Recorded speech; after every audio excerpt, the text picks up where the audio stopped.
ഒരു hearing aid എൻ്റെ കയ്യിൽ നിന്ന് ഒരു 1.5 വർഷം മുൻപേ മേടിച്ച ഒരു പേഷ്യൻ്റ്, അദ്ദേഹം എനിക്ക് ഈ അടുത്തിടയ്ക്ക് അയക്കുന്ന ഒരു മെസ്സേജാണ്. നിങ്ങളൊരു ഹിയറിംഗ് എയ്ഡ് യൂസ് ചെയ്യുന്ന ആളാണ് അല്ലെങ്കിൽ മേടിക്കാൻ ഉദ്ദേശിക്കുന്ന ആളാണെന്നുണ്ടെങ്കിൽ ഈ ഒരു വീഡിയോ ഫുള്ള് കാണാൻ നിങ്ങൾക്ക് യൂസ്ഫുൾ ആയിരിക്കും. ഇദ്ദേഹത്തിന് ഞാനൊരു 1.5 വർഷം മുന്നാണ് ഞാൻ ആദ്യമായിട്ട് മീറ്റ് ചെയ്യുന്നത്. ഒരു 2 ബ്രാൻഡിലുള്ള ഹിയറിംഗ് എയ്ഡ് വെച്ച് ട്രയൽ ചെയ്തിട്ടാണ് അദ്ദേഹം ഇപ്പോൾ കറൻ്റ്ലി യൂസ് ചെയ്യുന്ന ഈ ഒരു ബ്രാൻഡിലുള്ള ഹിയറിംഗ് എയ്ഡ് സെലക്ട് ചെയ്തത്. 3-4 മാസം കഴിഞ്ഞു, ഇവൻ ആദ്യമായിട്ട് കംപ്ലൈൻ്റ് ആവുകയാണ്. അപ്പോൾ എന്നെ വിളിച്ചെന്നെങ്കിൽ ഇങ്ങനൊരു പ്രശ്നമുണ്ട്, അപ്പോൾ ഇദ്ദേഹത്തിന് ഹിയറിംഗ് എയ്ഡ് ഇല്ലാണ്ട് പറ്റില്ല. അപ്പോൾ എൻ്റെ അടുത്ത് വന്നപ്പോൾ ഞാൻ ഇത് എന്തായാലും സർവീസിന് അയച്ചാലേ പറ്റുള്ളൂ. അപ്പോൾ ആ ഒരു ടൈമിലത്തേക്ക് യൂസ് ചെയ്യാൻ വേണ്ടിയിട്ട് ഞാൻ ഇവിടെ നിന്നൊരു ഹിയറിംഗ് എയ്ഡ് ട്രയലായിട്ട് ആ ഒരു ടൈമിൽ യൂസ് ചെയ്യാൻ വേണ്ടിയിട്ട് ഞാൻ കൊടുക്കുന്നു.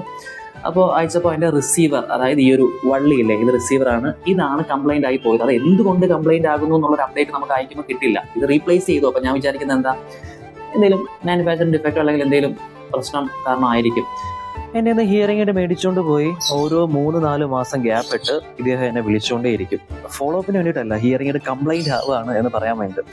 ഓരോ 3 മാസം അല്ലെങ്കിൽ 4 മാസം ഗ്യാപ്പ് ഇട്ട് ഒന്നുകിൽ ഹിയറിംഗ് എയ്ഡ് ഡെഡ് ആയി പോകും, അല്ലെങ്കിൽ ആ റിസീവറിൽ നിന്ന് ഒരു ഡിസ്റ്റോർഡ് ആയിട്ടുള്ള ഒരു എരമ്പൽ സൗണ്ട് മാത്രമേ അതിന് കേൾക്കാൻ പറ്റുള്ളൂ. അത് 3ാമത്തെ പ്രാവശ്യം ആയപ്പോൾ ഞാൻ പറഞ്ഞു, സാർ ഞാനൊരു കാര്യം ചെയ്യാം, ഞാനത് ഹിയറിംഗ് എയ്ഡ് റീപ്ലേസ് ചെയ്ത് തരാം.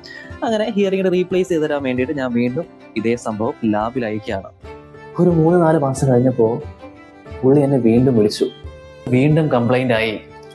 ഞാൻ ഈശ്വര, ഇത് എന്താ പറ്റുന്നേ? ഞാൻ സർവീസിന് അയച്ചു, വേറൊരു ട്രയൽ ബേസ് ഞാൻ അദ്ദേഹത്തിന് കൊടുത്തു.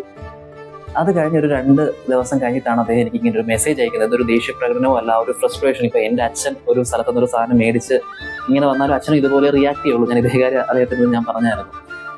അപ്പോൾ ഇങ്ങനെയാണ് ആ ഒരു നീ എന്നുള്ളൊക്കെ അഭിസംബോധന ചെയ്തിരിക്കുന്നതും. അത് അങ്ങനെയല്ല, കാരണം അദ്ദേഹമായിട്ട് ഞാനും ഇതിന് മുന്നേ വരുമ്പോഴും ഞാനുമായിട്ട് അങ്ങനെ ആ ഒരു രീതിയിലാണ് സംസാരിക്കുന്നത്. ഒരു സാർ അങ്ങനൊരു ഇതല്ല എന്നെ വിളിക്കുന്നത്.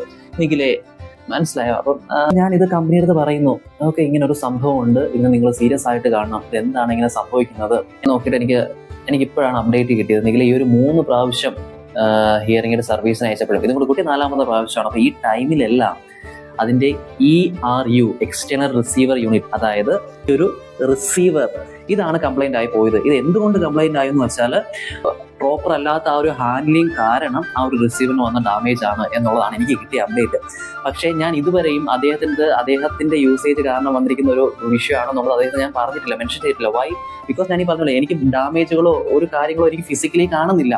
ഇത്രയൊക്കെ ശ്രദ്ധിച്ചാലും ചില കാര്യങ്ങൾ നമ്മളുടെ കൺട്രോളിലുള്ള കാര്യങ്ങളല്ല. ബട്ട് ഞാൻ പറയുന്നു, ആ ഒരു ടൈമിലെല്ലാം നിങ്ങളെ സപ്പോർട്ട് ചെയ്ത് നിങ്ങൾക്ക് ഫേവറബിൾ ആയിട്ട് ആ ഒരു ക്ലിനിക്കിന് അല്ലെങ്കിൽ ആ ഒരു ഓഡിയോളജിസ്റ്റിന് ഓരോ കാര്യങ്ങൾ ചെയ്തു തരാൻ പറ്റും. ഓക്കെ.